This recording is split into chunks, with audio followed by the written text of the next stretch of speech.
Assalamualaikum warahmatullahi wabarakatuh.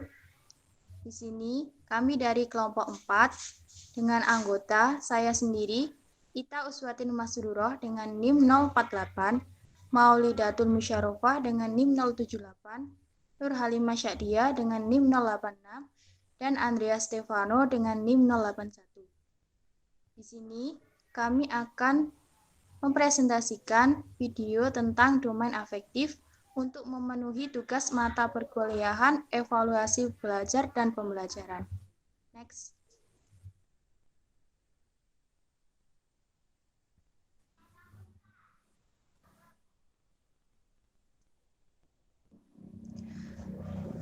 Pada kali ini, kami membagi menjadi ke dalam 5 submateri. Yang pertama, ada konsep domain afektif. Yang kedua, ada karakteristik afektif. Yang ketiga, tentang 5 kategori domain afektif menurut Cardwell. Dan yang keempat, tentang penilaian domain afektif. Dan terakhir, kelima, yaitu tentang skala domain afektif. Next. Untuk konsep yang pertama, yaitu konsep domain afektif. Next. Jadi, domain afektif bertujuan untuk menekankan pada irama perasaan, emosi, atau persetujuan terhadap penerimaan atau penolakan. Menurut Cardwell, tujuan afektif berubah-ubah, berawal dari perhatian yang sederhana sampai fenomena tertentu, hingga kompleks, tetapi kualitasnya tetap secara internal pada karakter dan suara hati. Kemudian, siswa dapat menunjukkan sikap terhadap ilmu pengetahuan. Cara-cara yang dapat diobservasi meliputi bergabung dengan kelompok studi, berpartisipasi aktif dalam kelompok studi, membaca, mendapatkan koleksi spesimen, mengunjungi museum atau kebun binatang, mendesain eksperimen ilmu, menguji buletin, mengkonsultasi sumber lain, menyediakan waktu untuk kerja di laboratorium di luar kelas, mengulang eksperimen, memperbaiki eksperimen, dan menanyakan semua hal. Next. Yang kedua, tentang karakteristik afektif yang akan dijelaskan oleh rekan saya, Halimah. Baik, yang kedua akan saya jelaskan, yakni tentang karakteristik afektif. Boleh dilanjut?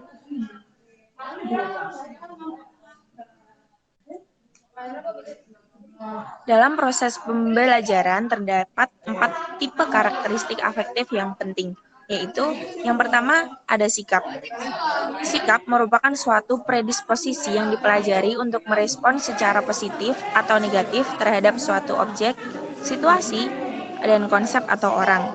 Yang kedua ada minat, merupakan suatu rasa lebih suka dan rasa keterkaitan pada suatu aktivitas tanpa ada yang menyuruh. Yang ketiga ada nilai, merupakan suatu keyakinan tentang perbuatan, tindakan, atau perilaku yang dianggap baik dan yang dianggap jelek. Beberapa ranah afektif yang tergolong penting adalah kejujuran, integritas, keadilan, dan kebebasan. Yang keempat ada konsep diri, merupakan evaluasi yang dilakukan individu terhadap kemampuan dan kelemahan yang dimilikinya. Yang ketiga ada 5 kategori domain afektif menurut Cardwell.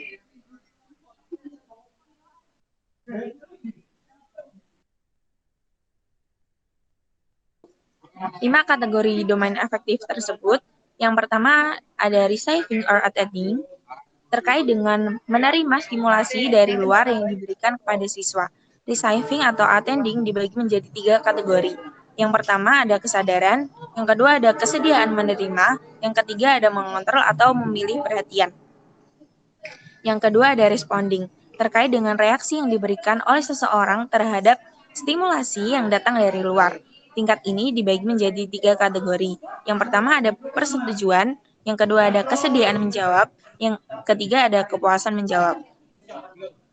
Untuk selanjutnya, yang ketiga, yakni following, yang menjelaskan peningkatan internalisasi diri sama dengan tingkah laku seseorang yang cukup konsisten untuk menilai dikategorikan menjadi tiga, yaitu penerimaan terhadap suatu nilai, pemilihan suatu nilai, dan komitmen atau hukuman.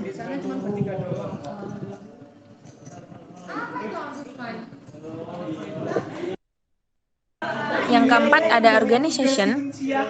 Siswa dapat menemukan nilai setelah siswa sukses internalisasi, di mana mengorganisasi lebih dari satu nilai yang relevan menjadi sistem, menjelaskan hubungan di antara nilai-nilai dalam sistem tersebut, mengembangkan nilai domain dan yang sesuai.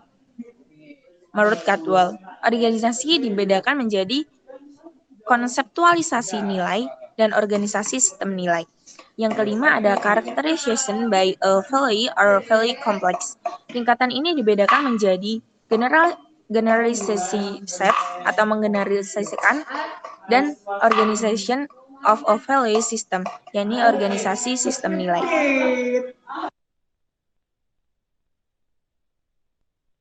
Yang keempat ada penilaian domain afektif yang akan dilanjutkan oleh rekan saya, yakni Saudari Maulidatul Musyawarafah. Silakan.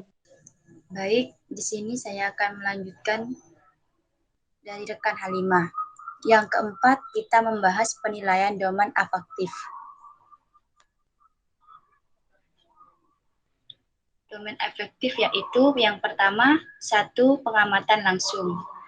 Adalah teknik memperoleh data dengan memperhatikan dan mencatat sikap dan tingkah laku siswa terhadap sesuatu benda, gambar, orang, atau kejadian secara langsung.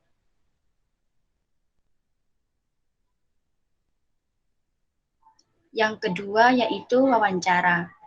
Adalah teknik memperoleh data dengan mengadakan dialog langsung dengan subjek yang akan dinilai. Pada metode wawancara, sangatlah penting agar diperoleh hasil yang tidak biasa dan dapat dipertanggungjawabkan.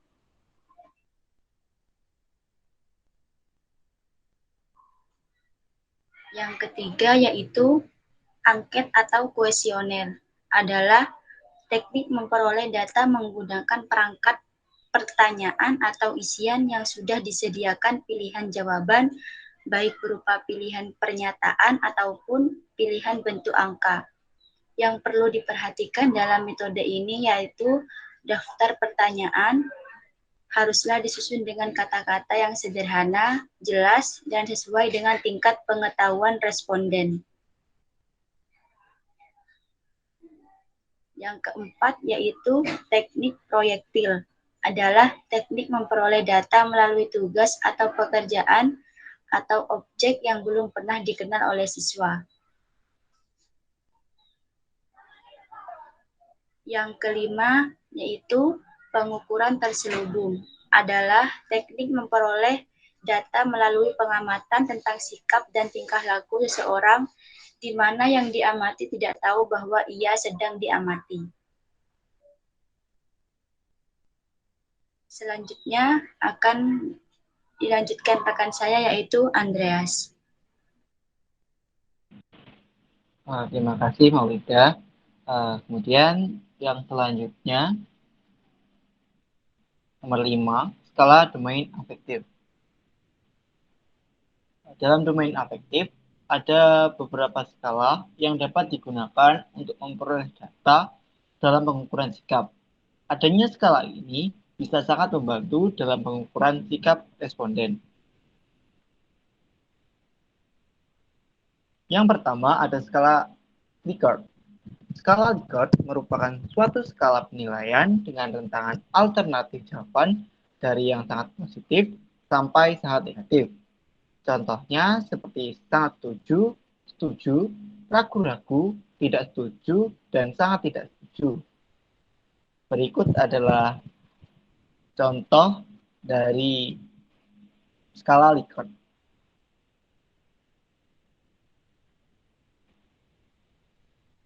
Selanjutnya, yang nomor 2, ada skala perbedaan semantik. Skala perbedaan semantik merupakan suatu model skala dengan suatu rentangan di antara dua kata atau dua ide yang berlawanan. Model skala ini sangat baik digunakan untuk evaluasi, mengungkapkan potensi, ataupun unsur aktivitas. Dapat diamati, di sini ada contoh dari skala perbedaan simak.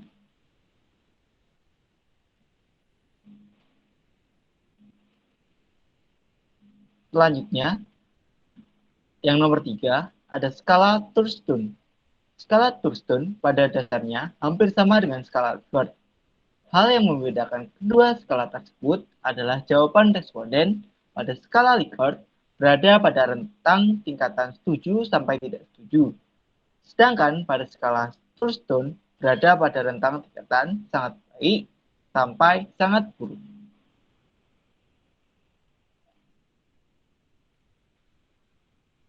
Selanjutnya, yang keempat, ada skala deskriptor.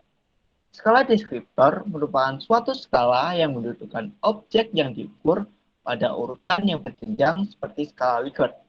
Namun, kedudukan objek pada jenjang tersebut sesuai dengan deskriptor yang muncul dari masing-masing variabel yang diukur. Terdapat dua macam skala deskriptor, yaitu skala deskriptor bertingkat atau vertikal, dan skala deskriptor setara atau horizontal. Yang kelima adalah skala Chapin. Skala Chapin merupakan skala yang menentukan responden berdasarkan aktivitas yang diikuti. Skala ini banyak digunakan untuk melihat tingkat partisipasi atau kontribusi responden terhadap suatu aktivitas atau kegiatan.